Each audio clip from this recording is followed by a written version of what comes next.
off. Just what I'm saying. It's full on. And that's the true sound of dubstep though. Everyone talks about the sound. I mean, if you turn up at DMZ and got your CDs out, you'd be shot. You know, probably not the right word to use on the interview, but you would be. You know, you'd be soon thrown out quite politely. You know, and for you guys to turn up and whack out on the 10-inch dubs. What about another question? Where actually cut any dubs? Can you tell us that? Or Transition. Heathman's. I master. We split on that. I master. Straight down the middle. I master Heathman's, Transition, and I've mastered the Exchange as well. And I've mastered the Liquid. I've mastered loads of places.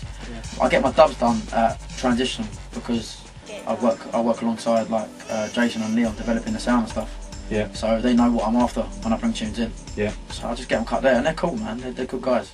Yeah. And he cuts at Heathman's, so. That's it.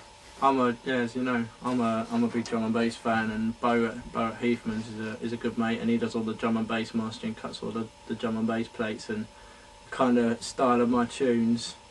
It kind of suits that sort of drum and bass master. You know what I mean? I don't want it deep, and I want it flipping loud and punchy and fucking. You know what I mean? Angry. Yes. Yeah. Well, not you know what I mean, but you know. So for me, that's plus he drives past my house on his way home. That's the only reason why. Really? Get a rest. He drops him off at his house. I'm just lazy. Why he's sitting in front of his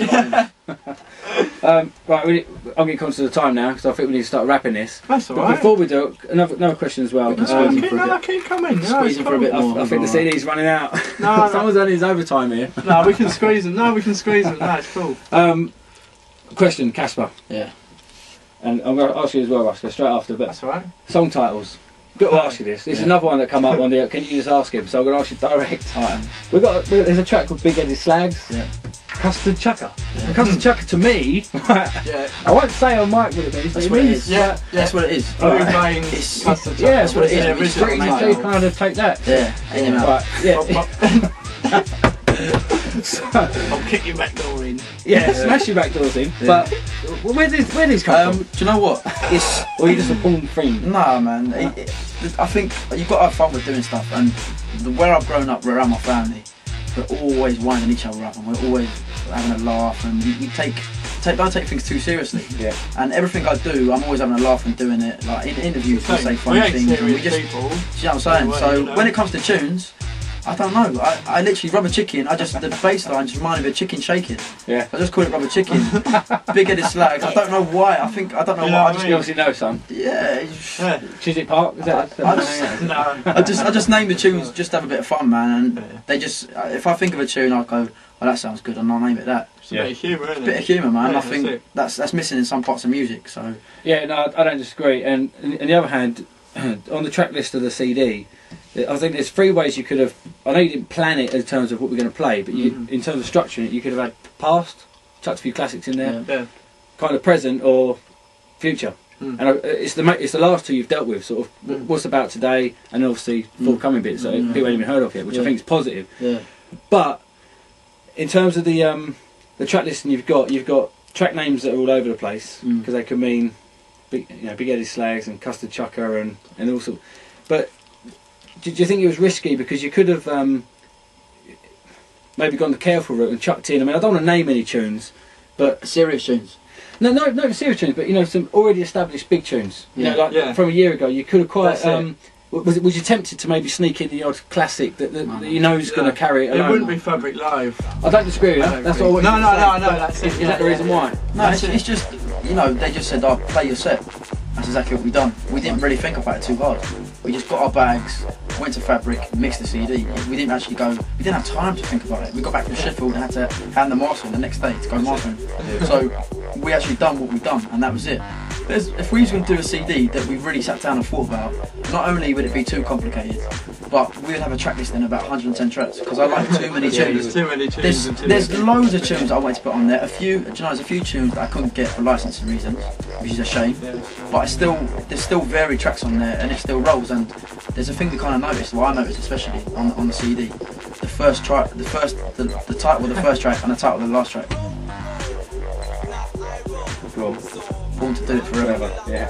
That's well thought of. And that was we didn't plan that. No, We we just didn't looked plan at that it. either. I was like, that's kind of That's strange. it, yeah. Well, that's the other thing I was going to mention quickly because you go from one extreme to the other because now a lot of it's all freshness as well. And you've got, I mean, SpongeBob. I suppose you've got to name it. You know, you've got Big Eddie Slags. You've got what's another one I've got in front of me? Cockney Fug. I mean, Jehovah. Yeah. So some of these bangers are just more up tempo. I don't know what was in your water when you was drinking when you was making that tune, mate. But whatever it was, something dirty. That's it. Yeah. But you've also got some, you know, ending it with a Conquest tune forever. You're covering kind of all diversities of dubstep, and I think to be saying like you've got 70 minutes that you've got to mix a CD, you've got to choose out of 200 tunes, you can have licenses for most of them, not all of them, and to play the bangers and the mellow. And I think Fabric, I think they're on a winner, and I hope they are, because you've got everything that somebody that doesn't know dubstep could listen to this and think, right, I'm hearing something from that angle, all on one CD.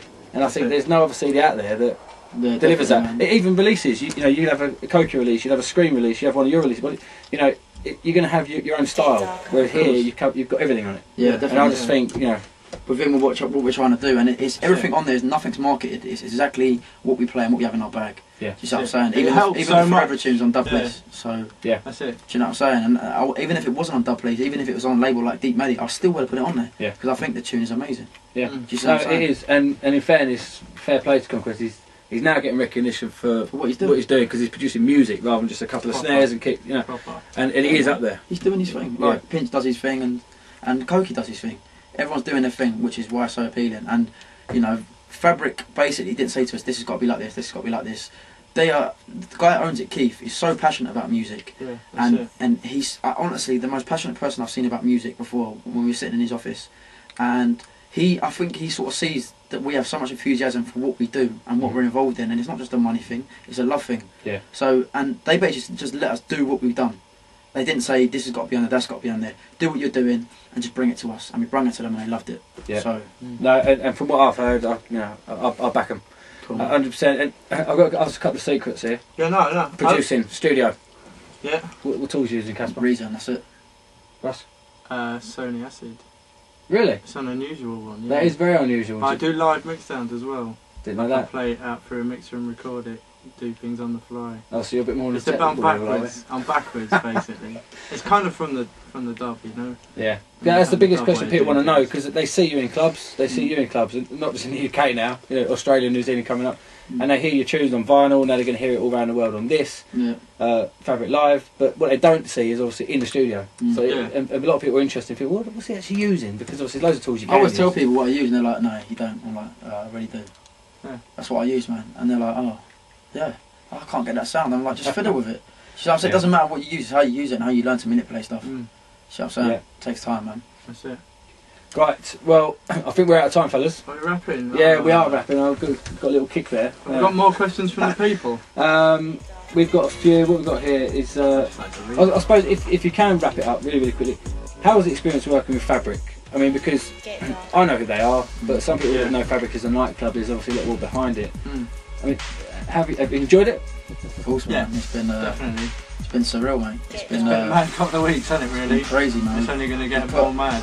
You know, apart from what you see in front of you, that CD and that packaging, mate, I'll tell you what, it's been hard work, man. Really? It's been hard work, and we put a lot of blood, sweat and tears into it. God knows what's going to happen after December the 3rd. But being with Fabric, man, they've been brilliant. And do you know what? Fabric's legendary, man. To be associated and have your name next to Fabric.